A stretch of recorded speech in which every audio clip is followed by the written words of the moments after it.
Welcome to this course on how to create practice content. In this course, you will learn what is a practice content and how to build effective practice content.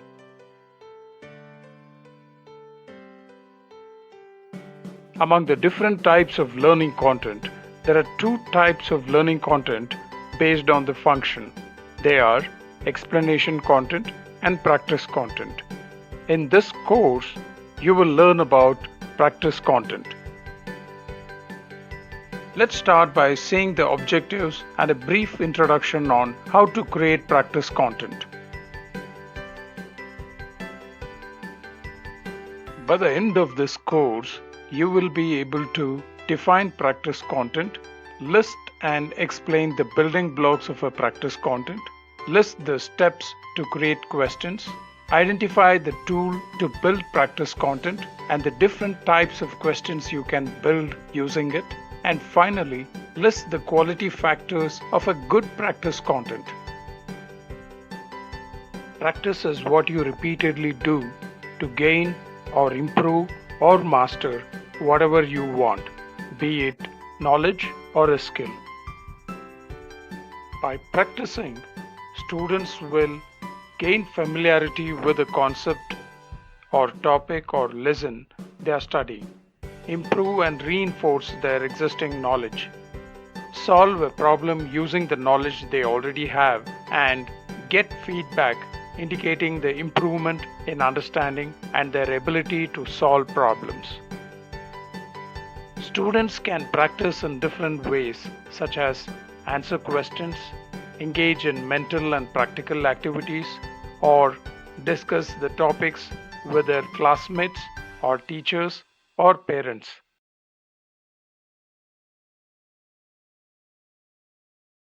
In this module, let's see the building blocks of a practice content. By the end of this module, you will be able to define a question, list and describe the different types of questions based on the type of response, list the question types based on the complexity, list the 6 levels of Bloom's taxonomy, and finally, list the steps involved in the framework for asking questions.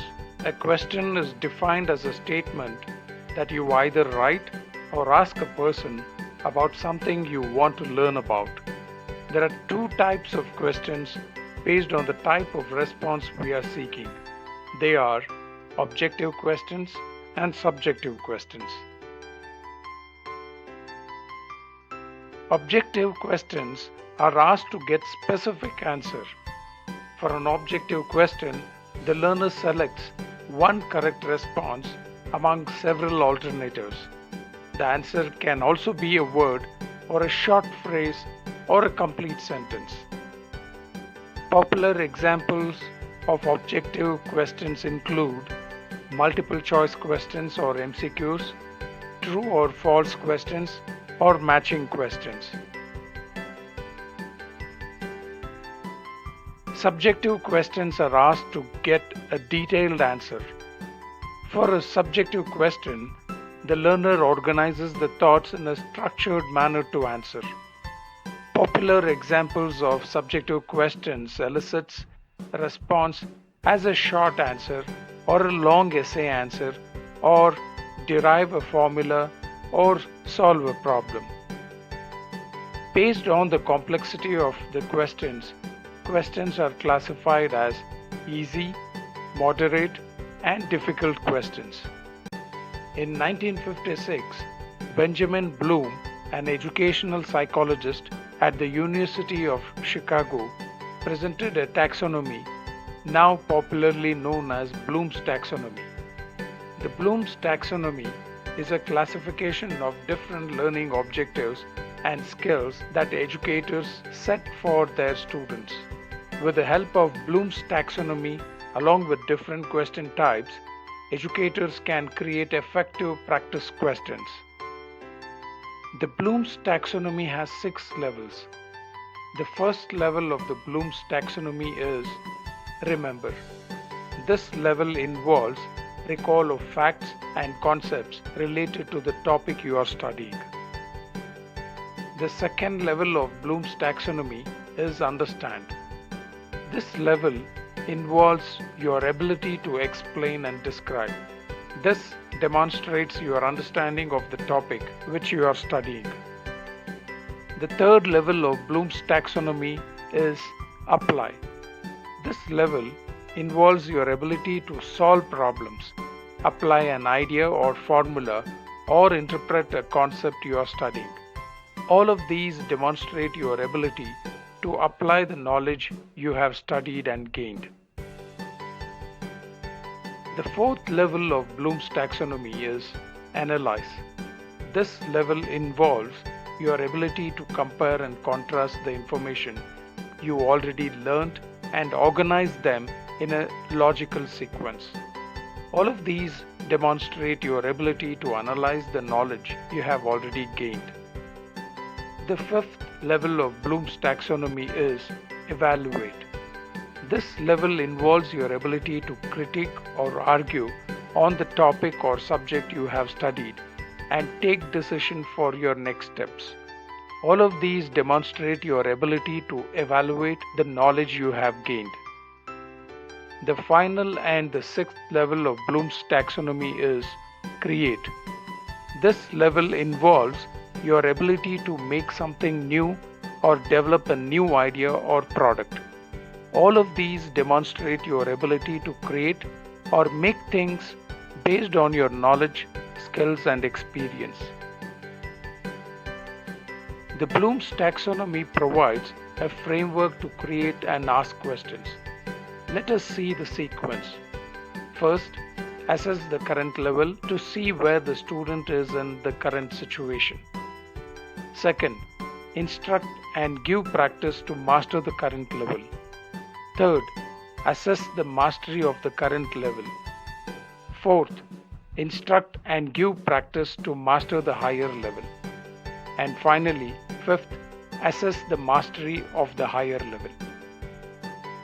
In this module, you learn to define a question, list and describe the different types of questions based on the type of response, list the question types based on the complexity, list the 6 levels of Bloom's taxonomy, and finally, list the steps involved in the framework for asking questions.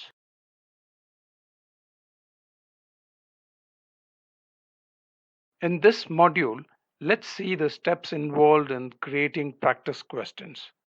By the end of this module, you will be able to list the different steps involved to create practice questions and identify the examples of the different question creation steps. Creating questions is a bottom-up approach. First, start with listing the learning outcomes. Next, list the key concepts, keywords, formulae, etc. discussed in the unit. Next, list the questions based on the key concepts, keywords, formulae, etc. Next, categorize the questions based on the Bloom's taxonomy, such as remembering, understanding, applying, etc. Next, categorize the questions based on the complexity level, such as easy, moderate, or difficult. And finally, group and map the questions to the learning outcomes. Start with listing the learning outcomes. Here's an example on the learning outcomes for the unit.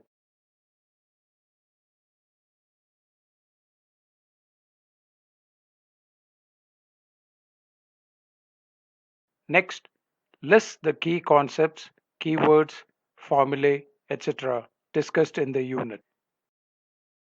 Here are the key concepts and keywords from the unit.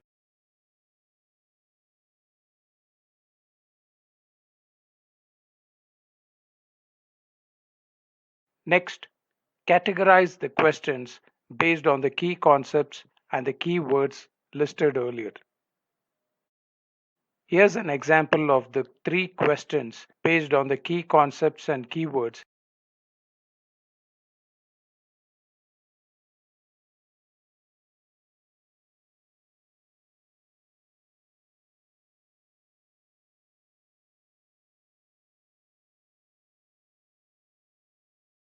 Next, categorize the questions created earlier based on the Bloom's taxonomy, such as remembering, understanding, applying, etc. Here's the example of the three questions created earlier, classified based on the Bloom's taxonomy levels.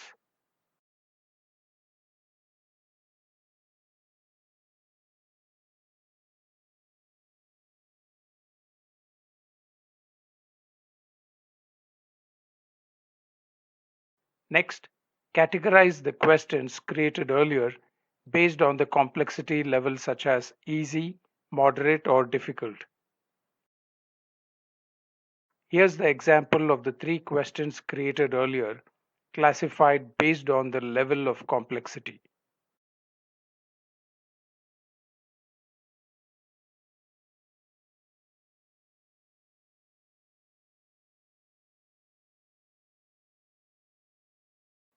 Finally, group and map the questions to the learning outcomes. Here's the example of the three questions created earlier, mapped to the learning outcomes.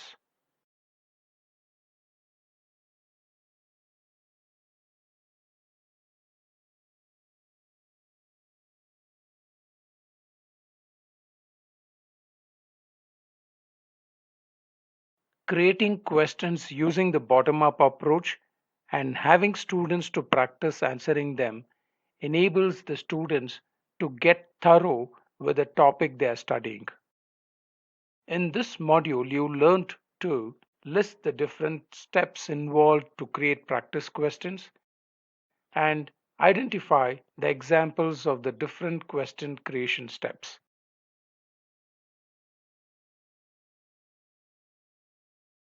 In this module, let's see the tool used to build practice content.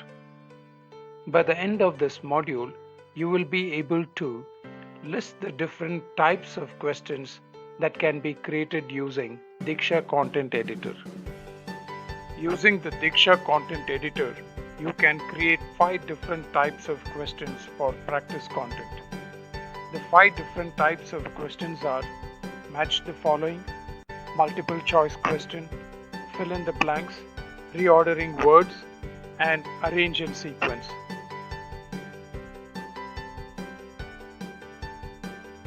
In this module, you learned to list the different types of questions that can be created using Diksha Content Editor.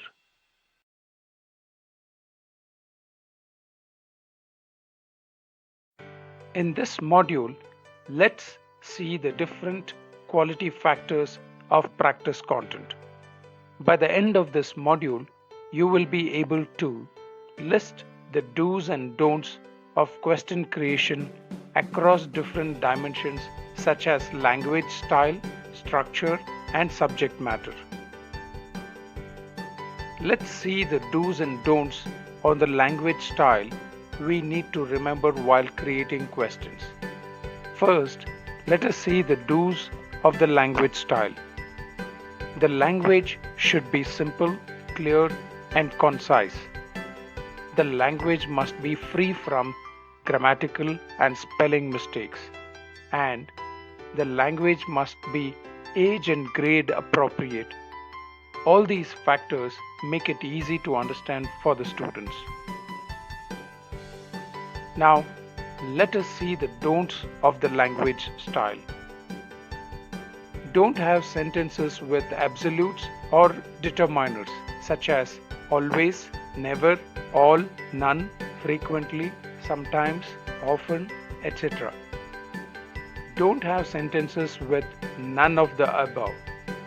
Don't have sentences with all of the above. Don't have grammatical clues such as usage of a, and for only the answer. Don't have negative phrases in the question statement. If present, please write them in capitals or in bold. Let us see the do's and don'ts on the structure we need to remember while creating questions. First, let us see the do's of the structure. Ensure the question statement states the problem clearly. Ensure The MCQs have 3 to 5 answer options, and these options are also known as distractors. State the questions using Bloom's taxonomy levels. Categorize questions based on difficulty levels. Now let us see the don'ts of the structure. Ensure that you don't state questions such as which of the statements is true. Let us see the do's and don'ts on the subject matter we need to remember while creating questions. First, let us see the do's of the subject matter. Ensure the subject content is based on the learning outcomes. Ensure the subject content covered has a good mix of lower order thinking and higher order thinking questions. Ensure that there is no disagreement with the answer. Now let's see the don'ts of the subject matter. Ensure that you don't have content learnt only in the higher grades, which will be an out of syllabus question covered only in the higher grade. In this module, you learn to list the do's and don'ts of question creation across different dimensions such as language style, structure, and subject matter.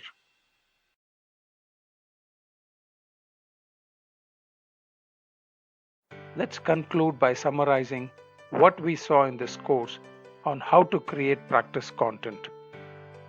In this course, you learned to define practice content, list and explain the building blocks of practice content, list the steps to create questions, identify the tool to build practice content and the different types of questions you can build using it, and finally, list the quality factors of good practice content.